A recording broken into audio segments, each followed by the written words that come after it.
when you get the position that comes with the power, there are two things that stem from it. One we expect, and the other we try not to think about and hope that if we don't believe it occurs, it won't happen to us.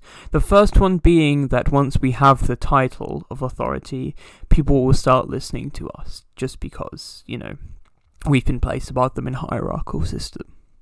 The other being people will stop listening to us, which we try to push aside and say no because people will obey the authority, and maybe there are a couple outliers, but they're very few and they are just doing it out of spite. But it's not exactly that. Say you are a teacher going up to deputy head, or you are just a single server going to floor manager, whatever this jump may be, you know, senator to president.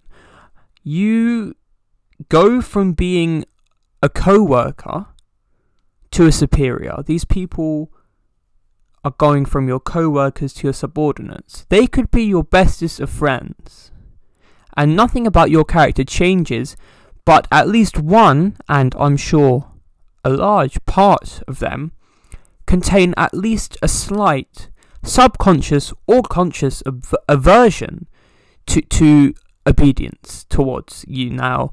And it may be out of envy, it may of them not getting the position, or it may be just out of, you know, a perversion of authority viewing. You know, they don't think you should be in power.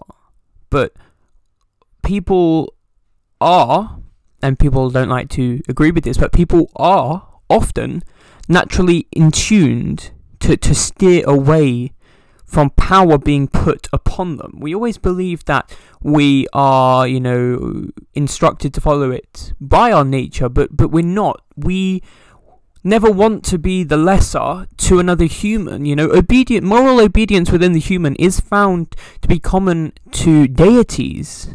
It's observable that maybe we are naturally in tune to think we are a less superior species or less superior being, but not to another human. We won't place ourselves below that. Something in our brain kicks in and stops that. Therefore, when someone becomes more powerful than us, we risk not listening to them anymore. We risk even unconsciously disobeying them, you know, having our work ethic slightly slack before them, without us even willing to do it. It is, you know, a interfering intention. We find this now as an issue, because when there is a division between two sets, and one set ultimately gains the power, that is not going to put the person who is now in power in authority of the opposing set, even though both two sets fall under the same system. That puts the set that doesn't have their person in power more in tune with disobedience, and the side that is blindly in obedience. The division doesn't snip in the bud, it's not cut away, the division doesn't go anywhere, the division grows, and the division becomes stronger, and the authority figure loses their significance because they're no longer led by their decisions, they're led by the division, where things are done so as to make sure you're on your side, not to make sure you're falling under whoever is making commands, whoever is leading the force, whoever is pushing upon you actions. You're no longer following the deeds of your commander. You're trying to stand your ground as much as you can.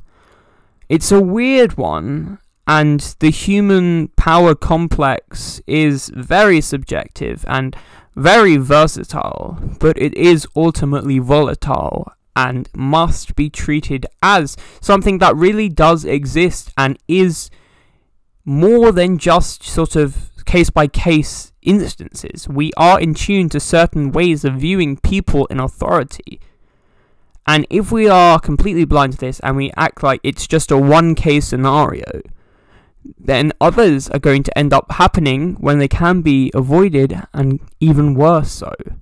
So just make sure and know you understand that you and the people around you aren't always going to consciously or unconsciously respect power, and that is influencing yours and their decisions.